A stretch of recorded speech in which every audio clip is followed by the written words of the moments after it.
ನಾಯಕನನ್ನ ಕಳೆದುಕೊಂಡು ತೀವ್ರವಾದ ಭಯ, ಗೊಂದಲದಲ್ಲಿ ಹೌದು. ಒಂದು ಕೋಣೆಯಲ್ಲಿ ಅಡಗಿದ್ದ ಸಣ್ಣ ಗುಂಪೊಂದು ಹ್ಮ್. ದಿಢೀರ್ನನೆ ಇಡೀ ಜಗತ್ತನ್ನೇ ಬದಲಾಯಿಸುವ ಬಹುದೊಡ್ಡ ಜಾಗತಿಕ ಶಕ್ತಿಯಾಗಿ ರೂಪುಗೊಂಡ್ರೆ ಹೇಗಿರುತ್ತೆ? ನಿಜಕ್ಕೂ ಅಚ್ಚರಿ ಅನ್ಸುತ್ತೆ. ಖಂಡಿತ.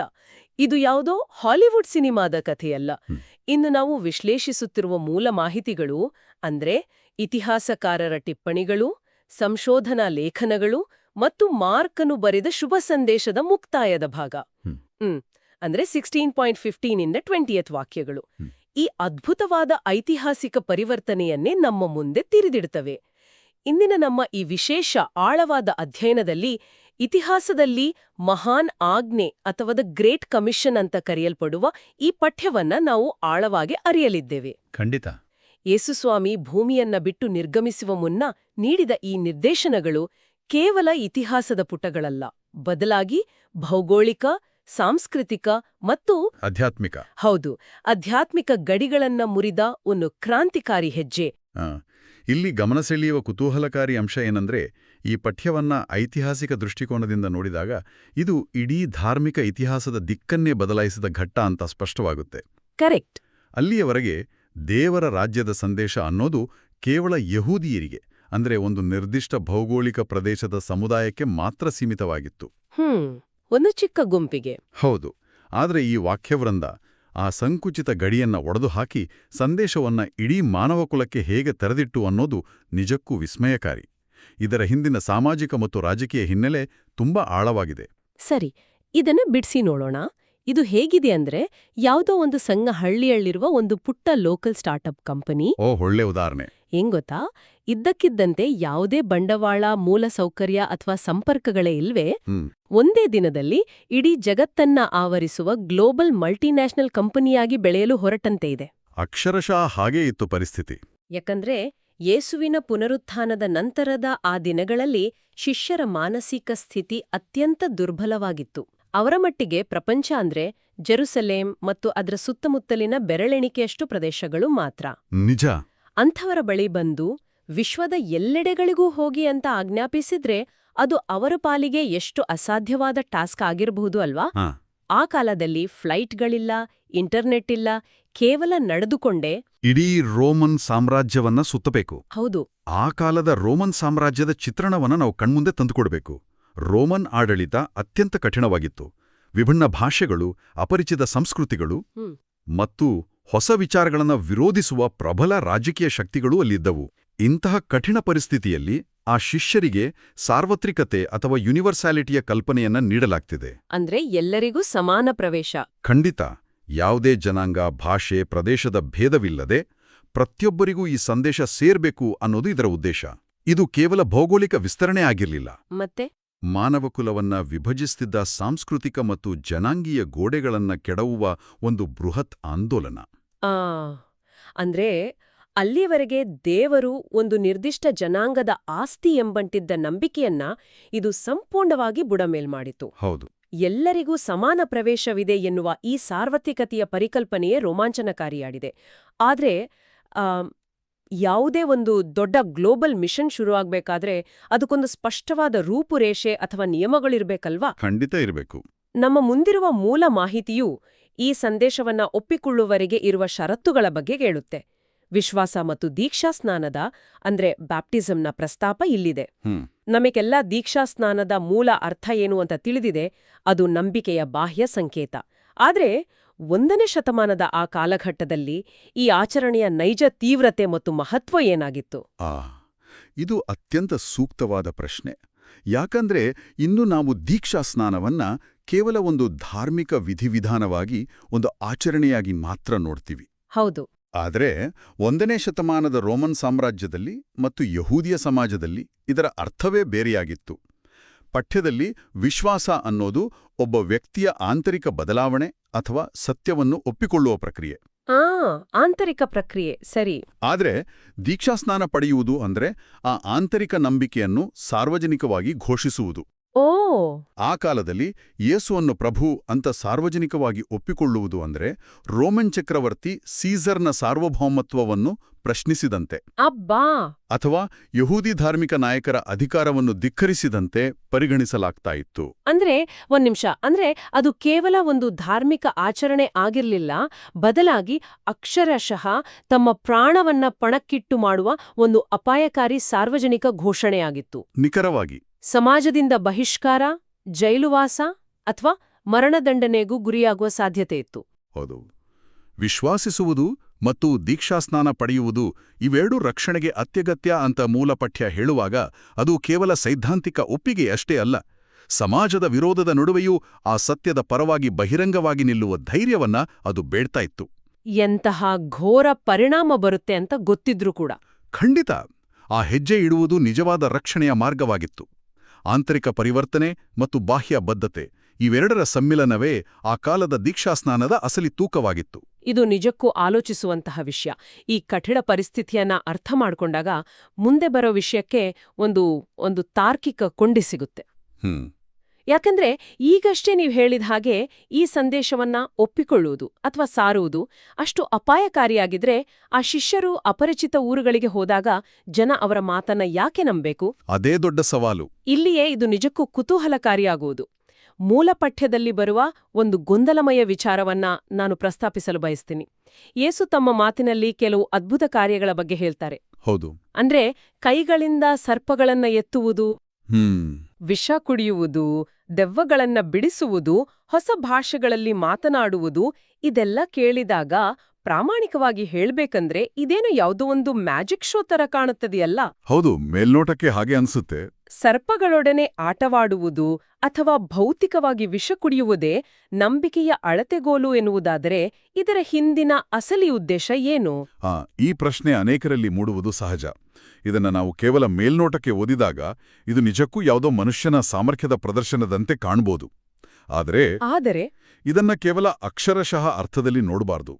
ಪಠ್ಯದ ಐತಿಹಾಸಿಕ ಮತ್ತು ಭಾಷಾಶಾಸ್ತ್ರದ ಹಿನ್ನೆಲೆಯನ್ನ ಕೆದುಕಿ ನೋಡುವ ಎಕ್ಸೆಜೆಟಿಕಲ್ ಅಥವಾ ಪಠ್ಯ ವಿಶ್ಲೇಷಣಾ ವಿಧಾನವನ್ನ ಬಳಸಿದಾಗ ಇದರ ಅಸಲಿ ಉದ್ದೇಶ ಅನಾವರಣಗೊಳ್ಳುತ್ತೆ. ಈ ವಾಕ್ಯಗಳು ಮನುಷ್ಯನ ಪ್ರದರ್ಶನಕ್ಕಾಗಲಿ ಅಥವಾ ಜನರನ್ನ ಬೆರಗುಗೊಳಿಸುವ ಜಾದು ಪ್ರದರ್ಶನಕ್ಕಾಗಲಿ ನೀಡಿದ್ದಲ್ಲ. ಪಠ್ಯದ ಪ್ರಕಾರ ಇವುಗಳನ್ನ ದೈವಿಕ ಪುರಾವೆಗಳು ಅಥವಾ ಸೈನ್ಸ್ ಅಂತ ಕರೆಯಲಾಗುತ್ತೆ.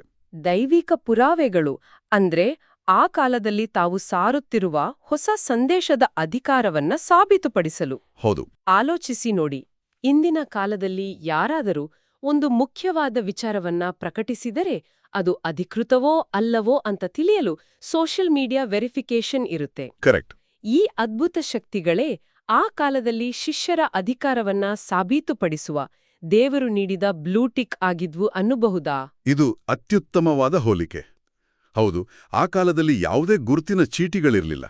ಶಿಷ್ಯರು ಸಾರುತ್ತಿದ್ದ ಸಂದೇಶ ಶತಮಾನಗಳಿಂದ ಬೇರೂರಿದ್ದ ಯಹೂದಿ ಮತ್ತು ರೋಮನ್ ನಂಬಿಕೆಗಳಿಗೆ ತದ್ವಿರುದ್ಧವಾಗಿತ್ತು. ಜನರಿಗೆ ಸಹಜವಾಗಿ ಈ ಸಾಮಾನ್ಯ ಮೀನುಗಾರರು ಹೇಳುವ ಮಾತನ್ನು ನಾವು ಯಾಕೆ ನಂಬಬೇಕು ಅನ್ನೋ ಪ್ರಶ್ನೆ ಇತ್ತು. ಅಂತಹ ಕಠಿಣ ಪರಿಸ್ಥಿತಿಯಲ್ಲಿ ಈ ಅದ್ಭುತ ಕಾರ್ಯಗಳು ಶುಭ ಸಂದೇಶವನ್ನ ಸಮರ್ಥಿಸಲು, ಅಂದ್ರೆ ಟು ಕನ್ಫರ್ಮ್ ದ ವರ್ಡ್, ದೇವರು ಒದಗಿಸಿದ ಬೆಂಬಲವಾಗಿತ್ತು. ಓ ಸರಿ ಸರಿ. ಇದು ಸಂದೇಶವನ್ನ ಸಾರುವವರ ವೈಯಕ್ತಿಕ ಘನತೆಯನ್ನ ಹೆಚ್ಚಿಸಲು ನೀಡಿದ್ದಲ್ಲ, ಬದಲಾಗಿ ಅವರು ಹೇಳುತ್ತಿರುವ ಮಾತುಗಳು ದೈವಿಕ ಮೂಲದಿಂದ ಬಂದಿವೆ ಅನ್ನೋದಕ್ಕೆ ಸಾಕ್ಷಿಯಾಗಿತ್ತು. ಅಂದ್ರೆ ಸಂದೇಶವಾಹಕನಿಗೆ ಇದು ಕೇವಲ ರಕ್ಷಣಾ ಕವಚ ಅಲ್ಲ, ಆತನ ಮಾತಿಗೆ ಅಧಿಕೃತ ತೂಕ ತರುವಂತಹ ಶಕ್ತಿ. ಖಂಡಿತ. ಸರಿ, ಈ ಅಧಿಕಾರವನ್ನ, ಈ ಬ್ಲೂಟಿಕ್ ಅನ್ನ ನೀಡಿದ ನಂತರದ ಘಟನೆಯನ್ನ ಗಮನಿಸೋಣ. ಆಜ್ಞೆಗಳನ್ನ ಕೊಟ್ಟ ನಂತರ ಯೇಸು ದೈಹಿಕವಾಗಿ ಅಲ್ಲಿಯೇ ಇರುವುದಿಲ್ಲ. ಪಠ್ಯ ಹೇಳುವಂತೆ ಯೇಸು ಶಿಷ್ಯರೊಡನೆ ಮಾತನಾಡಿದ ಮೇಲೆ ಸ್ವರ್ಗಾರೋಹಣವಾಗಿ ದೇವರ ಬಲಪಾರ್ಶ್ವದಲ್ಲಿ ಆಸೀನರಾದ್ರು. ಹಾಗಾದ್ರೆ ಇದರ ಅರ್ಥ ಏನು? ಇಲ್ಲಿ ಈ ಬಲಪಾರ್ಶ್ವ ಅಥವಾ ರೈಟ್ ಹ್ಯಾಂಡ್ ಅನ್ನೋ ಪದದ ಬಳಕೆ ಯಾಕೆ ಅಷ್ಟು ಮುಖ್ಯವಾಗಿದೆ? ಇದು ಕೇವಲ ದಿಕ್ಕನ್ನು ಸೂಚಿಸುವ ಪದ ಅಲ್ಲ ಅಲ್ವಾ? ಖಂಡಿತವಾಗಿಯೂ ಅಲ್ಲ. ಇದನ್ನು ನಾವು ವಿಶಾಲ ದೃಷ್ಟಿಕೋನದಲ್ಲಿ ನೋಡಿದರೆ, ಪ್ರಾಚೀನ ಕಾಲದ ಸಂಸ್ಕೃತಿಗಳನ್ನ ಮತ್ತು ರಾಜಕೀಯ ವ್ಯವಸ್ಥೆಗಳನ್ನ ನಾವು ಅಧ್ಯಯನ ಮಾಡಿದಾಗ ಈ ಪದದ ಹಿಂದಿನ ಬಲವಾದ ಅರ್ಥ ನಮಗೆ ಸಿಗುತ್ತೆ. ಪ್ರಾಚೀನ ರಾಜದರ್ಬಾರ್ಗಳಲ್ಲಿ ಬಲಪಾರ್ಶ್ವ ಅನ್ನೋದು ಕೇವಲ ಒಂದು ದಿಕ್ಕಿನ ಹೆಸರಾಗಿರಲಿಲ್ಲ. ಅದು ಅತ್ಯುನ್ನತ ಅಧಿಕಾರ, ಗೌರವ ಮತ್ತು ಕಾರ್ಯಾಂಗದ ಶಕ್ತಿಯನ್ನ ಅಂದ್ರೆ ಎಕ್ಸಿಕ್ಯೂಟಿವ್ ಅಥಾರಿಟಿಯನ್ನ ಪ್ರತಿನಿಧಿಸುವ ಸ್ಥಾನವಾಗಿತ್ತು. ಓ ಹಾಗಾ? ಹೌದು. ಸಾಮಾನ್ಯವಾಗಿ ರಾಜನ ಎಡಭಾಗದಲ್ಲಿ ಆತನ ಆಪ್ತ ಸಲಹೆಗಾರರು ಇರ್ತಾಯಿದ್ರು, ಆದರೆ ಬಲಗೈ ಅನ್ನೋದು ಕತ್ತಿಯನ್ನ ಹಿಡಿಯುವ ಕೈ. ಅಂದ್ರೆ ರಾಜನ ಆಜ್ಞೆಯನ್ನ ಕಾರ್ಯರೂಪಕ್ಕೆ ತರುವ ಸಕಲ ಅಧಿಕಾರವನ್ನ ಹೊಂದಿರುವ ಸ್ಥಾನ ಅದು. ಅಬ್ಬಾ, ಇದರ ಅರ್ಥ ಯೇಸು ಸ್ವರ್ಗಕ್ಕೆ ಏರಿ ದೇವರ ಬಲಪಾರ್ಶ್ವದಲ್ಲಿ ಆಸೀನರಾದ್ರು ಅಂದ್ರೆ ಕೇವಲ ಅವರ ಭೂಮಿಯ ಮೇಲಿನ ಭೌತಿಕ ಕಾರ್ಯ ಮುಗೀತು ಅಂತಲ್ಲ. ಖಂಡಿತ ಅಲ್ಲ. ಬದಲಾಗಿ ಇಡೀ ಬ್ರಹ್ಮಾಂಡದ ಮೇಲೆ ಸಂಪೂರ್ಣ ಅಧಿಕಾರವನ್ನ, ಆ ಎಕ್ಸಿಕ್ಯೂಟಿವ್ ಪವರನ್ನ ಅವರು ವಹಿಸ್ಕೊಂಡ್ರು ಅಂತ ಅರ್ಥ. ಹೌದು. ಆದ್ರೆ ಇಲ್ಲಿಯೇ ಒಂದು ಬಹುದೊಡ್ಡ ವಿರೋಧಾಭಾಸ, ಅಂದ್ರೆ ಪ್ಯಾರಾಡಾಕ್ಸ್ ನಮ್ಗೆ ಎದುರಾಗುತ್ತೆ. ಒಂದೆಡೆ ಯೇಸು ದೈಹಿಕವಾಗಿ ಅಲ್ಲಿಂದ ನಿರ್ಗಮಿಸಿ ಉನ್ನತ ಸ್ಥಾನವನ್ನ ಅಲಂಕರಿಸಿದ್ರು ಅಂತ ಪಠ್ಯ ಹೇಳುತ್ತೆ. ಮತ್ತೊಂದೆಡೆ ಅದೇ ಅಧ್ಯಾಯದ ಕೊನೆಯ ವಾಕ್ಯದಲ್ಲಿ ಪ್ರಭು ಯೇಸು ಅವರೊಂದಿಗೆ ಕಾರ್ಯ ಸಾಧಿಸುತ್ತಾ ಇದ್ರು ಅಂತ ಸ್ಪಷ್ಟವಾಗಿ ಉಲ್ಲೇಖಿಸಲಾಗಿದೆ. ದೈಹಿಕವಾಗಿ ಇಲ್ಲದಿದ್ರೂ ಜೊತೆಯಲ್ಲೇ ಇದ್ದು ಕಾರ್ಯ ಸಾಧಿಸುವುದು ಹೇಗೆ ಸಾಧ್ಯವಾಯಿತು? ಈ ಒಂದು ವಾಕ್ಯವೇ ಇಡೀ ಪಠ್ಯದ ಅತ್ಯಂತ ಶಕ್ತಿಶಾಲಿ ಮತ್ತು ಸುಂದರವಾದ ಆಧ್ಯಾತ್ಮಿಕ ಸತ್ಯ. ಯೇಸು ದೈಹಿಕವಾಗಿ ನಿರ್ಗಮಿಸಿದ್ರು ಅನ್ನೋದು ವಾಸ್ತವ. ಆದರೆ ನೀವು ಹೇಳಿದ ಆ ಎಕ್ಸಿಕ್ಯೂಟಿವ್ ಪವರ್ ಅಥವಾ ಅಧಿಕಾರ, ಅದು ಸುಮ್ಮನೆ ಕುಳಿತುಕೊಳ್ಳುವ ಅಧಿಕಾರ ಆಗಿರಲಿಲ್ಲ. ಶಿಷ್ಯರು ಜಗತ್ತಿನ ಮೂಲೆ ಮೂಲೆಗಳಿಗೆ ಹೋಗಿ ವಿರೋಧಗಳನ್ನ ಎದುರಿಸಿ ಬೋಧಿಸ್ತಾ ಇರುವಾಗ ಆ ಪ್ರತಿಯೊಂದು ಹೆಜ್ಜೆಯಲ್ಲೂ ಯೇಸು ತಮ್ಮ ಅದೃಶ್ಯ ಹಸ್ತದ ಮೂಲಕ ಅಂದ್ರೆ ಇನ್ವಿಸಿಬಲ್ ಹ್ಯಾಂಡ್ ಮೂಲಕ ಅವರೊಂದಿಗೆ ಕಾರ್ಯ ಸಾಧಿಸ್ತಿದ್ರು. ಅದೃಶ್ಯ ಹಸ್ತ. ಹೌದು. ಅಂದ್ರೆ ಶಿಷ್ಯರು ಕೇವಲ ಭೂಮಿಯ ಮೇಲಿನ ಉಪಕರಣಗಳಾಗಿದ್ರು ಅಥವಾ ಬೂಟ್ಸ್ ಆನ್ ದ ಗ್ರೌಂಡ್ ಆಗಿದ್ರು. ಆದರೆ ಅವರ ಮೂಲಕ ನಿಜವಾದ ಶಕ್ತಿಯನ್ನ, ಬದಲಾವಣೆಯನ್ನ ಮತ್ತು ಅದ್ಭುತಗಳನ್ನ ತರ್ತಾ ಇದ್ದದ್ದು ಬಲಪಾರ್ಶ್ವದಲ್ಲಿರುವ ಆ ಅದೃಶ್ಯ ಹಸ್ತವೇ ಆಗಿತ್ತು. ಅದ್ಭುತವಾದ ವಿಶ್ಲೇಷಣೆ. ತಾವು ಒಬ್ಬಂಟಿಯಲ್ಲ, ಜಗತ್ತಿನ ಅತಿದೊಡ್ಡ ಕಾರ್ಯಾಂಗದ ಶಕ್ತಿಯೊಂದು ತಮ್ಮ ಬೆನ್ನಿಗಿದೆ ಅನ್ನೋ ಆಳವಾದ ಅರಿವೇ ಆ ಸಾಮಾನ್ಯ ಶಿಷ್ಯರಿಗೆ ಪ್ರಪಂಚವನ್ನು ಸುತ್ತುವ ಮತ್ತು ಚಕ್ರವರ್ತಿಗಳನ್ನ ಎದುರಿಸುವ ಧೈರ್ಯವನ್ನ ನೀಡಿರಬೇಕು. ಖಂಡಿತವಾಗಿಯೂ. ಸರಿ, ಇದೆಲ್ಲ ಸುಮಾರು 2000 ವರ್ಷಗಳ ಹಿಂದಿನ ಸಾಮಾಜಿಕ ಮತ್ತು ಐತಿಹಾಸಿಕ ಘಟನೆಗಳಾದವು. ಈ ಸುದೀರ್ಘ ಚರ್ಚೆಯನ್ನ ನಮ್ಮ ಇಂದಿನ ಆಧುನಿಕ ಬದುಕಿಗೆ ತರೋಣ. ಈ ಮೂಲ ಮಾಹಿತಿಯು ಪ್ರಸ್ತುತ ದಿನಮಾನಕ್ಕೆ ಹೇಗೆ ಅನ್ವಯವಾಗುತ್ತೆ? ನಾವು ಹಿಂದೆ ಮಾತನಾಡಿದ ಆ ಸರ್ಪಗಳು ಮತ್ತು ವಿಷ ಅನ್ನೋ ಪದಗಳನ್ನ ಕೇವಲ ಅಕ್ಷರಶಃ ಅರ್ಥದಲ್ಲಿ ತೆಗೆದುಕೊಳ್ಳದೆ ಇಂದಿನ ಬದುಕಿಗೆ ಹೇಗೆ ಅನ್ವಯಿಸಬಹುದು? ಇದು ಒಂದು ಪ್ರಮುಖ ಪ್ರಶ್ನೆಯನ್ನ ಹುಟ್ಟುಹಾಕುತ್ತೆ. ಈ ಪಠ್ಯವನ್ನ ನಾವು ನಮ್ಮ ದೈನಂದಿನ ಜೀವನಕ್ಕೆ ಅನ್ವಯಿಸಿದಾಗ ಇದರ ಅರ್ಥ ಇನ್ನಷ್ಟು ವಿಸ್ತಾರ ಆಗತ್ತೆ. ಸರ್ಪಗಳು ಮತ್ತು ವಿಷ ಅನ್ನೋದನ್ನ ಕೇವಲ ಭೌತಿಕ ಅಪಾಯಗಳಾಗಿ ನೋಡಬಾರ್ದು. ಮತ್ತೆ ಹೇಗೆ ನೋಡ್ಬೇಕು? ಇಂದಿನ ನಮ್ಮ ಬದುಕಿನಲ್ಲಿ ಸತ್ಯದ ಪರವಾಗಿ ನಿಲ್ಲುವಾಗ ನಮಗೆ ಎದುರಾಗುವ ವ್ಯವಸ್ಥಿತ ವಿರೋಧಗಳು ಅಂದ್ರೆ ಸಿಸ್ಟಮಿಕ್ ಅಪೋಸಿಷನ್, ಸೈದ್ಧಾಂತಿಕ ದಾಳಿಗಳು, ದ್ರೋಹಗಳು ಮತ್ತು ನಮ್ಮ ನೈತಿಕತೆಯನ್ನು ಕುಗ್ಗಿಸುವ ವಿಷಪೂರಿತ ಪರಿಸ್ಥಿತಿಗಳೇ ಆ ಸರ್ಪಗಳು ಮತ್ತು ವಿಷ. ಇದು ನಿಜಕ್ಕೂ ಆಳವಾದ ಒಳನೋಟ. ಅಂದ್ರೆ ನಾವು ಸತ್ಯದ ಮಾರ್ಗದಲ್ಲಿ ನಡೆಯುವಾಗ ಯಾವುದೇ ಕಷ್ಟಗಳು ಬರುವುದಿಲ್ಲ ಅಂತ ಈ ಪಠ್ಯ ಎಲ್ಲೂ ಭರವಸೆ ನೀಡ್ತಾ ಇಲ್ಲ. ಇಲ್ಲವೇ ಇಲ್ಲ. ಬದಲಾಗಿ ಆ ಕಷ್ಟಗಳು ಮತ್ತು ವಿರೋಧಾಭಾಸಗಳು ಬರ್ತವೆ, ಆದ್ರೆ ಅವು ನಮ್ಮ ಆಂತರಿಕ ನಂಬಿಕೆಯನ್ನ ಅಥವಾ ಆಧ್ಯಾತ್ಮಿಕ ಜೀವವನ್ನ ಕಾಯಮಾಗಿ ನಾಶ ಮಾಡಲಾರವು ಅನ್ನೋ ಅಭಯವನ್ನ ಇದು ನೀಡುತ್ತೆ ಅಲ್ವಾ? ನಿಖರವಾಗಿ. ಆ ದೈವಿಕ ರಕ್ಷಣೆಯ ಭರವಸೆ ಅದು. ಆ ಅದೃಶ್ಯ ಹಸ್ತ ಜೊತೆಗಿರುವಾಗ ಎಂತಹ ವಿಷಪೂರಿತ ಪರಿಸ್ಥಿತಿನಲ್ಲೂ ನಮ್ಮ ನೈತಿಕತೆಯನ್ನ ಕಾಪಾಡಿಕೊಳ್ಳಬಹುದು. ಮತ್ತು ಇಲ್ಲಿನ್ನೊಂದು ಪ್ರಮುಖ ವಿಚಾರ ಇದೆ. ಈ ಪಠ್ಯವು ಒಂದು ಸಭೆ ಅಥವಾ ವಿಶ್ವಾಸಿಗಳ ಸಮೂಹ ಹೇಗಿರಬೇಕು ಅನ್ನೋದಕ್ಕೆ ಸ್ಪಷ್ಟವಾದ ಕನ್ನಡಿ ಹಿಡಿಯುತ್ತೆ. ಹೋಗಿ ಅನ್ನೋ ಮೊದಲ ಪದವನ್ನೇ ಗಮನಿಸಿ. ಹೌದು, ಗೋ. ಇದು ಕೇವಲ 4 ಗೋಡೆಗಳ ಒಳಗೆ ಕುಳಿತುಕೊಳ್ಳುವ, ಕೇವಲ ತಮ್ಮ ಸುರಕ್ಷಿತ ವಲಯದಲ್ಲಿ ಅಂದ್ರೆ ಕಂಫರ್ಟ್ ಝೋನ್ನಲ್ಲಿ ಆಚರಣೆಗಳನ್ನ ಮಾಡುವ ಸ್ಥಿರವಾದ ಸಭೆಯ ಕಲ್ಪನೆ ಅಲ್ಲ. ಖಂಡಿತ. ನಾವು ಸಾಮಾನ್ಯವಾಗಿ ಶುಭ ಸಂದೇಶ ಸಾರುವುದು ಅಥವಾ ಧರ್ಮ ಪ್ರಚಾರ ಅಂದ್ರೆ ಯಾರೋ ಕೆಲವು ಆಯ್ದ ಗುರುಗಳು ದೊಡ್ಡ ಮೈಕ್ ಹಿಡಿದು ವೇದಿಕೆಯ ಮೇಲೆ ನಿಂತು ಭಾಷಣ ಮಾಡುವುದು ಅಂತ ಮಾತ್ರ ಅಂದುಕೊಳ್ತೇವೆ. ಆದ್ರೆ ಈ ಮೂಲ ಮಾಹಿತಿಯು ನಮಗೆ ತೋರಿಸುವಂತೆ ಇದೊಂದು ಚಲನಶೀಲ ವ್ಯವಸ್ಥೆ. ಹೌದು. ಅಂದ್ರೆ ಒಂದು ಡೈನಾಮಿಕ್ ಚರ್ಚ್. ಪ್ರತಿಯೊಬ್ಬ ವ್ಯಕ್ತಿಯೂ ತನ್ನ ದಿನನಿತ್ಯದ ಪ್ರಾಮಾಣಿಕ ಮಾತು, ನಿಸ್ವಾರ್ಥ ನಡವಳಿಕೆ ಮತ್ತು ಕರುಣೆಯ ಮೂಲಕ ಆ ಅದೃಶ್ಯ ಹಸ್ತದ ಕೆಲಸವನ್ನ ಮುಂದುವರಿಸಬಹುದು. ಖಂಡಿತ. ಪಠ್ಯದಲ್ಲಿ ರೋಗಿಗಳ ಮೇಲೆ ಕೈ ಇಡುವುದು ಅಂದಾಗ ಅದು ಕೇವಲ ಭೌತಿಕ ಕಾಯಿಲೆಗಳ ವಾಸಿಯಷ್ಟೇ ಅಲ್ಲ, ಸಮಾಜದಿಂದ ದೂರವಾಗಿ ದೀನದಲಿತರಾಗಿ ಮಾನಸಿಕವಾಗಿ ನರಳುತ್ತಿರುವ ಜನರ ಬಳಿಗೆ ಮಾರ್ಜಿನಲೈಸ್ಡ್ ಜನರ ಬಳಿಗೆ ಹೌದು ಆ ಜನರ ಬಳಿಗೆ ಖುದ್ದಾಗಿ ಹೋಗಿ ಸಾಂತ್ವನ ನೀಡುವುದನ್ನು ಸೂಚಿಸುತ್ತೆ ಅಲ್ವಾ? ಸಂಪೂರ್ಣವಾಗಿ ಒಪ್ಪುವಂಥ ಮಾತು. ಆಕ್ಷನ್ ಅಥವಾ ಕಾರ್ಯರೂಪಕ್ಕೆ ತರುವಿಕೆ, ಆಕ್ಷನ್ ಓವರ್ ಸ್ಟ್ಯಾಟಿಕ್ ಬಿಲೀಫ್ ಅನ್ನೋದೇ ಈ ಇಡೀ ವಾಕ್ಯವೃಂದದ ಜೀವಾಳ. ನಾವು ಕೇವಲ ಸತ್ಯವನ್ನ ಒಪ್ಪುಕೊಂಡು ಸುಮ್ಮನೆ ಕೂರುವಂತಲ್ಲ, ಆ ಸತ್ಯ ನಮ್ಮನ್ನ ಕ್ರಿಯಾಶೀಲರನ್ನಾಗಿ ಮಾಡಬೇಕು. ಆ ಸಾಂತ್ವನ ನೀಡುವಾಗ ನಡೆಯುವ ಅದ್ಭುತಗಳು, ಬದಲಾವಣೆಗಳು ನಮ್ಮ ಸ್ವಂತ ಸಾಮರ್ಥ್ಯದಿಂದಲ್ಲ, ಬದಲಾಗಿ ಆ ಅದೃಶ್ಯ ಹಸ್ತದ ಮೇಲಿರುವ ವಿಶ್ವಾಸದ ಶಕ್ತಿಯಿಂದ ನಡೆಯುತ್ತೆ ಅನ್ನೋದೇ ಇಲ್ಲಿನ ಅತಿದೊಡ್ಡ ಪಾಠ. ಸರಿ, ಈ ನಮ್ಮ ಇಂದಿನ ಸುದೀರ್ಘ ಚರ್ಚೆಯನ್ನ ನಾವು ಕ್ರೋಢೀಕರಿಸೋದಾದ್ರೆ, ಕೇವಲ ಒಂದು ಸಣ್ಣ ಕೋಣೆಯಲ್ಲಿ ಭಯದಿಂದ ನಡುಗುತ್ತಾ ಭವಿಷ್ಯದ ಬಗ್ಗೆ ಯಾವುದೇ ಭರವಸೆ ಇಲ್ಲದೆ ಕುಳಿತಿದ್ದ ಆ ಸಾಮಾನ್ಯ ಮೀನುಗಾರರ ಮತ್ತು ಅನುಯಾಯಿಗಳ ಗುಂಪು ಈ ಮಹಾನ್ ಆಜ್ಞೆಯನ್ನ ಸ್ವೀಕರಿಸುತ್ತೆ. ಅವರು ತಮ್ಮ ಸಂಕುಚಿತ ಭೌಗೋಳಿಕ ಮತ್ತು ಮಾನಸಿಕ ಗಡಿಗಳನ್ನ ಒಡೆದು ಸಾರ್ವತ್ರಿಕತೆಯ ಜಾಗತಿಕ ದೃಷ್ಟಿಕೋನವನ್ನ ಪಡಿತಾರೆ. ಹೌದು, ವಿರೋಧಗಳ ನಡುವೆಯೂ ಸತ್ಯವನ್ನ ಘೋಷಿಸುವ ಧೈರ್ಯ, ದೈವಿಕ ಪುರಾವೆಗಳ ಬೆಂಬಲ ಮತ್ತು ಎಲ್ಲಕ್ಕಿಂತ ಮಿಗಿಲಾಗಿ ಅತ್ಯುನ್ನತ ಅಧಿಕಾರವುಳ್ಳ ಆ ಅದೃಶ್ಯ ಹಸ್ತದ ಬೆಂಬಲದಿಂದ ಅವರು ಇಡೀ ಜಗತ್ತನ್ನೇ ಆವರಿಸುವ ಒಂದು ಅಪಾರವಾದ ಚಲನಶೀಲ ಶಕ್ತಿಯಾಗಿ ರೂಪುಗೊಳ್ಳುತ್ತಾರೆ. ಒಂದು ಡೈನಾಮಿಕ್ ಗ್ಲೋಬಲ್ ಫೋರ್ಸ್ ಆಗಿ. ಕರೆಕ್ಟ್. ಇದು ಕೇವಲ ಇತಿಹಾಸದ ದಾಖಲೆ ಅಲ್ಲ, ನಂಬಿಕೆ ಮತ್ತು ಸ್ಪಷ್ಟವಾದ ಗುರಿಯು ಮನುಷ್ಯನನ್ನ ಎಂತಹ ಅಸಾಧ್ಯವಾದ ಮಟ್ಟಕ್ಕೆ ಕೊಂಡೊಯ್ಯಬಲ್ಲದು ಅನ್ನೋದಕ್ಕೆ ಅತಿದೊಡ್ಡ ಉದಾಹರಣೆ. ನಿಜ. ಆದರೆ ಈ ಸಂವಾದವನ್ನು ಮುಕ್ತಾಯಗೊಳಿಸುವ ಮುನ್ನ ಪಠ್ಯದಲ್ಲಿರುವ ಒಂದು ವಾಕ್ಯದ ಕುರಿತು ನಾವು ಸ್ವಲ್ಪ ಆಳವಾಗಿ ಚಿಂತಿಸಬೇಕಾಗಿದೆ. ಖಂಡಿತ, ಹೇಳಿ. ವಿಶ್ವಾಸಿಸಿದವನು ಖಂಡನೆಗೆ ಗುರಿಯಾಗುವನು ಅಂತ ಅಲ್ಲಿ ಉಲ್ಲೇಖಿಸಲಾಗಿದೆ. ಇದನ್ನ ಕೇವಲ ಒಂದು ಬೆದರಿಕೆಯಾಗಿ ನೋಡಬಾರದು. ಸತ್ಯವನ್ನ ಅರಿತುಕೊಳ್ಳುವುದರ ಜವಾಬ್ದಾರಿಯಾಗಿ ನಾವು ಅರ್ಥ ಮಾಡ್ಕೊಳ್ಬೇಕು.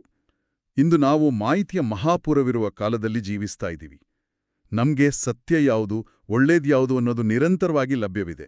ಹೌದು, ಎಲ್ಲವೂ ಬೆರಳ ತುದಿಯಲ್ಲೇ ಇದೆ. ಆದ್ರೆ ಸತ್ಯವನ್ನ ಅರಿತ ಮೇಲೆಯೂ ಅದನ್ನ ತಿರಸ್ಕರಿಸಿ ಅಥವಾ ಆ ಸತ್ಯಕ್ಕೆ ತಕ್ಕಂತೆ ಪ್ರತಿಕ್ರಿಯಿಸದೆ ನಾವು ನಮ್ಮದೇ ಆದ ಆಧುನಿಕ ಭಯದ ಕೋಣೆಗಳಲ್ಲಿ, ನಮ್ಮದೇ ಕಂಫರ್ಟ್ ಝೋನ್ಗಳಲ್ಲಿ ಸುಮ್ಮನೆ ಕುಳಿತುಕೋತಿದ್ದೀವಿಯೋ, ಸತ್ಯ ನಮ್ಮನ್ನ ಕ್ರಿಯಾಶೀಲರನಾಗಿ ಚಲನಶೀಲರನಾಗಿ ಮಾಡ್ತಿದೆಯೋ ಅಥವಾ ಕೇವಲ ಮಾಹಿತಿಯಾಗಿ ನಮ್ಮ ಮೆದುಳಿನಲ್ಲಿ ಉಳಿದುಕೊಂಡಿದೆಯೋ, ಈ ಪ್ರಶ್ನೆ ನಮ್ಮನ್ನ ಸದಾ ಎಚ್ಚರಿಸ್ತಿರಬೇಕು. ಖಂಡಿತ.